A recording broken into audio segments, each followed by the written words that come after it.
Hi guys, good morning from Okinawa, Japan. I liked Knox's little clip, so I decided to do a little video of my own. I'm just going to step out. It's 11:40, you can see on the screen there. It's 11:45 in the morning. I'm just going to go out on my balcony. It's a really sunny day in Okinawa, Japan. And I just wanted to give yourself a view of not much to see really, just concrete buildings. And our professor, Dr. Tweedy, likes gardening. I have my own little, I don't know if you can see right there, basil growing. Yeah, I got some basil growing in these two pots, and some weeds too, should probably pull out. I also have a fern over here as well.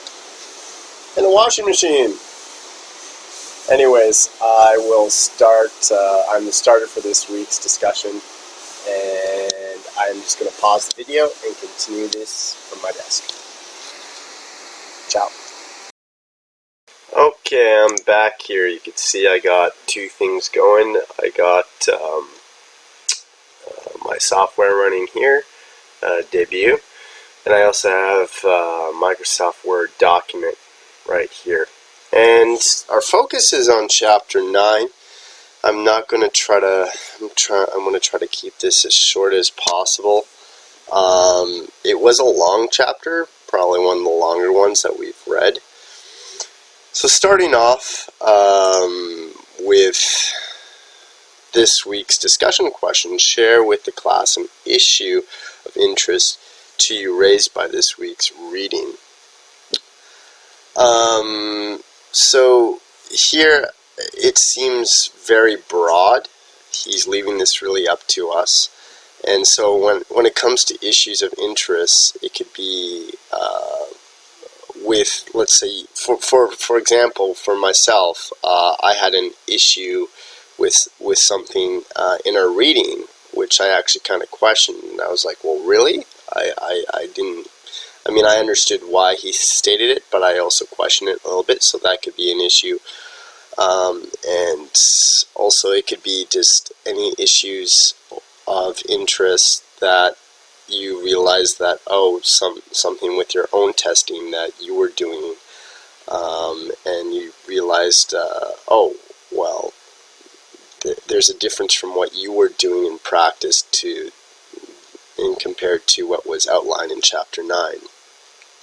So it's really broad, so I will talk about a little briefly about an issue I saw, but that's not really my job as the starter. I'm just going to give you an outline of the chapter, and I just gave you kind of like the take of the discussion question.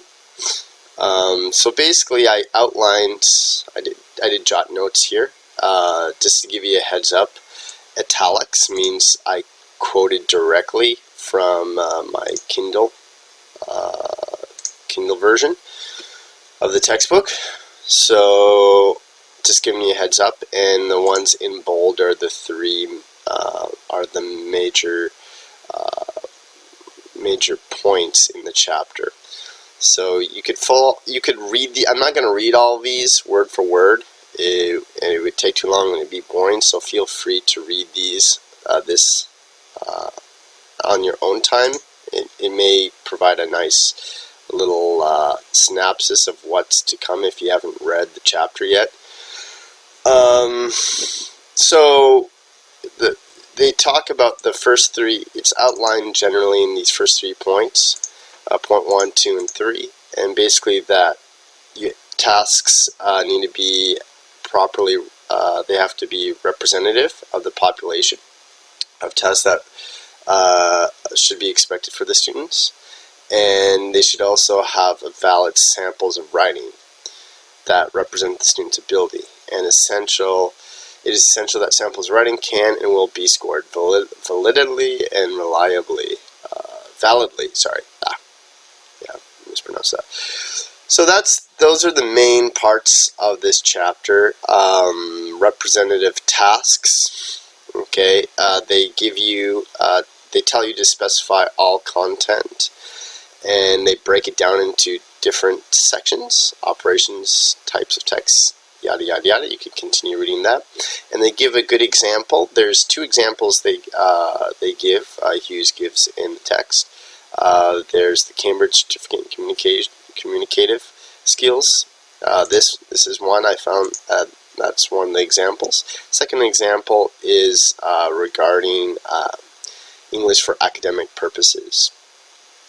And so they list these specific points out for both examples, which I found fairly useful. So continuing on, they also looked at oh, sorry, that's my phone. Include a representative sample of specified content, so content validity and beneficial backwash. And an example here is the American Summer Camp example. This is a quote, okay, that I found was important to me when I was reading it. So it's talking about how important the test is, right? What we decide to do will depend in large part of how accurate the information has to be. This in turn depends on how high the stakes are. If the test is used simply to place students in classes from which they can easily be moved to another appropriate one, accuracy is not so important. We may be satisfied with a single sample of testing. And I'm really sorry I don't have pages quoted here. Unfortunately, Kindle, I was very disappointed when I got the Kindle version. They do not show pages, like actual textbook pages. They use locations, Kindle locations. So unless you're using Kindle, I can't, and it's actually right there. Unless you're using Kindle, I can't really reference these to you well, so I apologize for that. So with this example, there's also the other flip side. You know, if it is high stakes, then we do need to focus more on accuracy. And the American Summer Camp example was talking about how, especially, let's see here. Actually take me some time.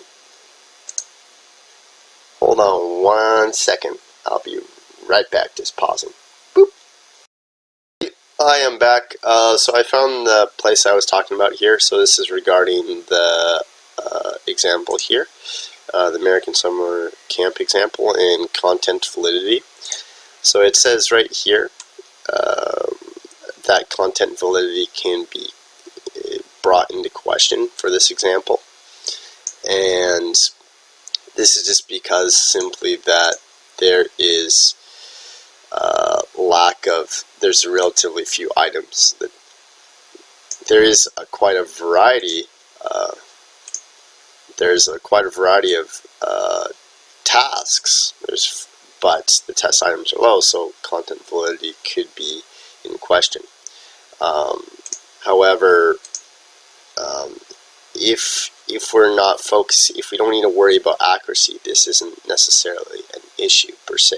It depends on the purpose of the test. So continuing on, elicit a valid sample of writing ability. So there's 3 points there. So again, here they were talking about fresh starts, and I just noted that there are as many separate tasks as possible. This is where my issue came up, test only writing. And part of this, my question is regarding opinions.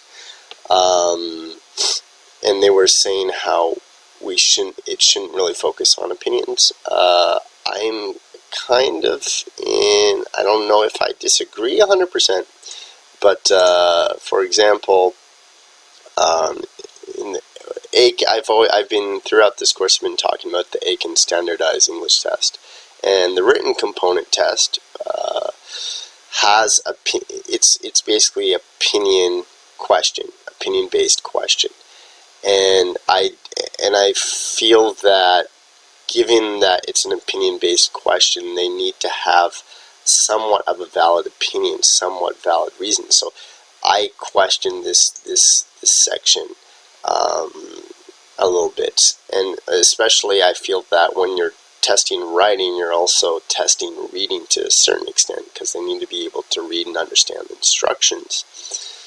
And I think reading and writing kind of going hand to hand. But anyways, I'll let you guys be the judge of that. I'm just bringing that up. That's one issue of interest there that came up for me. And again, just continuing on, restrict candidates. So having a limited amount of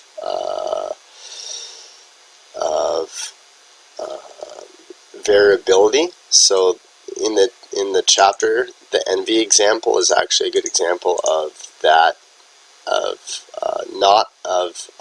lacking this point. Students could come up with a variety of different answers. And actually, going back to the Aiken test I was talking about, that I deal with, they actually, for example, it'll be like, a question will be like, do you think electric cars will become more popular in the future with customers, for example? And then the test will list like 3 points: environment, cost, pollution, and then those 3 points, the test takers have to use those points in discussing their answer and their opinionated answer.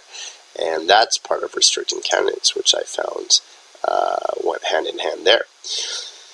So we're already at the 11-minute mark. I am going to try to speed up here. Ensure valid and reliable scoring. This portion was fairly long. I am not going to go over this in too much detail.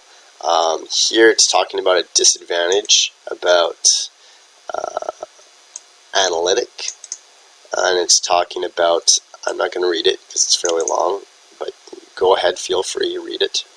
It's talking about, analytic is when you're looking at components, and sometimes in so much as the whole is often greater than the sum of the parts. So that just gives you an idea of what this quote is talking about. So that's the difference between holistic and analytic. Holistic is an impressionistic. I pronounced that a little bit wrong, sorry. So whereas analytic is looking at components. And then it also looks at scaling too in the chapter, Anderson scale, where everything's weighted equally, whereas the Jacob scale is a little bit different. Certain sections are weighted more than others. And then we have number 7, 8, and 9. And last part, which I didn't include here, which is also feedback as well. So I'm going to end it there because I don't want to make this too long.